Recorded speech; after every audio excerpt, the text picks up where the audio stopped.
Okay, now that the rice is covered and is reducing, we're going to start in on our vegetables. I'm going to go with 4 cloves of garlic. We're going to trim off these edges.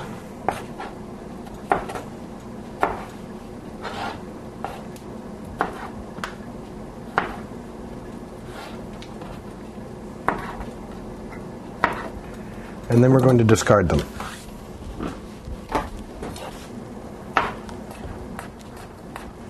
It's fairly small cloves, so it should be easy to cut them into very fine pieces.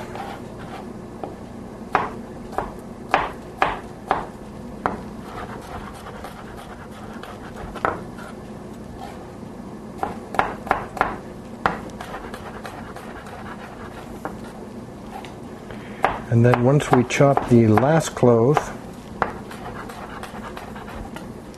we'll go ahead and chop them all together to make sure that we didn't miss any big parts. Alright, we'll put this aside and we'll cut off 1 more ring of onion. Remove the outer layer to get rid of the skin.